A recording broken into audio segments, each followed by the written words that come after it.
Hello, नमस्कार। मेरा नाम सूरज तिवारी है और मैं इस वक्त भारतीय सिनेमा के जनक, इंडियन सिनेमा के पायनियर श्रीमान दादा साहब फाल्के जी के नाती श्री चंद्रशेखर जी के साथ में बैठा हुआ हूँ। सर बहुत बहुत धन्यवाद। अभी वक्त आ गया है कि जो इंडस्ट्री यहाँ से यहाँ पर जो इतना बड़ा रूप ले गई, अरबों रुपए की जो कमाई कर रही है इंडस्ट्री, तो अब कंट्रीब्यूट उनको करना चाहिए, उनके नाम को, और उनको देश को, भारत की सरकार को ने भारत रत्न से सम्मानित जरूर करना चाहिए। 25,000 रुपए में दादा साहब फाल्के ने इंडस्ट्री चालू की। आज 16,000 करोड़ का टर्नओवर है और we are leading in the world.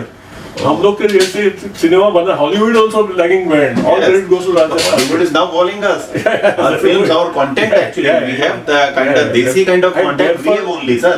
You may not be, I don't know whether you are aware. Therefore, these Oscar people are agreed to a statue of Dada Saheb Phalke in World Museum. Oh, that's great. Because we are leading the world. Great, sir. So that's very good news I am giving you because it has come बहुत पहले होना चाहिए था। ठीक है, it's never late but okay. मेरे ख्याल से ये जो भारत रत्न का सम्मान भी उन्हें मिलना चाहिए, प्राप्त मिलना चाहिए, और इसके लिए this is the right time. 150 year जब 30 अप्रैल को उनका खत्म होता है, तो मेरे ख्याल से उस अवसर पर गवर्नमेंट ने भी कुछ सोचना चाहिए। जैसे महात्मा जी फुले और सावरकर, इनका नाम मेरे ख्याल क्यों ना 3 भारत रत्न दिए, तो उनका भी नाम एक जुड़ना होना चाहिए। और आप जिस परिवार से ताल्लुक रखती हैं, जो कि दादा साहब फाल्के का परिवार है, और इस इंडियन सिनेमा के लिए ये परिवार बहुत गहरा संबंध रखता है, बहुत गहरा ताल्लुक रखता है, जिसने जो कि पायनियर है इस इंडस्ट्री के, उनका परिवार है। तो जो कहीं ना कहीं आपके साथ परिवार में सरस्वती जी फाल्के, जो कि उनके साथ तन मन धन से पूरी तरीके से लगी रहती है, तो वो संस्कार आपको जो परिवार से सुनने को मिले हैं, वो जो आपको उनकी यादें कुछ पता हैं, मैं एक कुछ छोटा सा वो जानना चाहूँगा। मृदुला जी, देखिए, मेरी सास जो थी वो दादा साहब फाल्के की छोटी वाली लड़की थी, तो उन्होंने अपने पिताजी का सब मेरे को बताया, कैसे थे मेरे पिताजी, मेरी माँ कैसे थी। तो वो खुद भी बहुत अच्छी थी। वो तो कुछ इतनी पढ़ी लिखी नहीं थी, लेकिन उसको सिंक्रोनाइजिंग क्या है, सिनेरियो क्या है, एडिटिंग क्या है, वो सब मेरे को बिल्कुल थी। अच्छा, उनको ये नॉलेज था?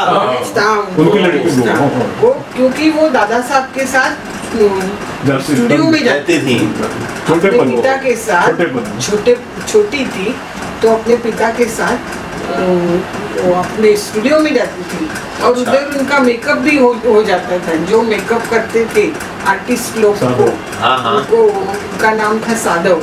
वो साधव अभी 15-20 बरस पहले गुजर गए।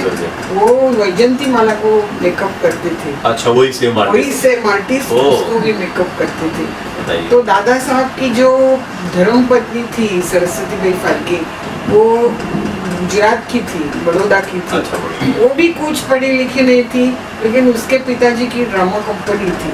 तो सरस्वती जी के पिताजी, तो उनको कुछ आर्टिस्ट वो सारा पता था, थोड़ा पता था, क्योंकि वो उनके बाल गंधर्व जो मालूम है ना आपको, बाल गंधर्व जो थे वो उनको गुरु मानते थे। किसको? दादा, अपने दादा साहब की जो धर्म पत्नी थी, उसके मामा, सरस्वती जी के मामा, उसके मामा वो भौराव कोलेटकर। अच्छा, आपने नाम सुना होगा, वो बहुत पहले गुजर गए, 1901 में ही वो गुजर गए, लेकिन वो एक्टर एंड सिंगर, वो बाल गंधर्व जैसी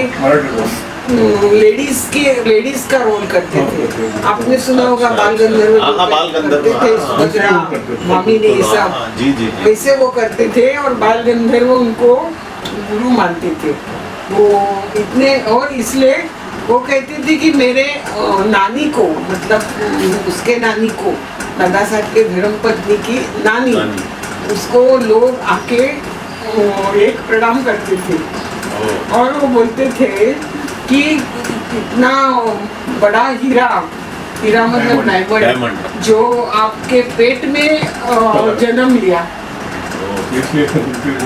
इतना इज्जत करते थे। तो उनकी पत्नी थी सरस्वती बाई, वो भी बहुत ये थी, मतलब वो शांत स्वभाव की थी। उन्होंने बहुत डिक्लाइन देखा, ऊपर का एक अप एंड डाउन उसने बहुत देखे। दादा साहब के साथ संसार करते करते भी सब उसको कठिनाइयाँ भी झेलनी पड़ी। तो उसको दादा साहब ने वो ये सिखाया था एडिटिंग कैसा करने का। और वो तभी जब पिक्चर बनती थी उसकी जो सामग्री फिल्म लंदन से आती थी और उसको पर अभी तो ये फिल्म कुछ नहीं है, अभी सीधा सीडी आता है।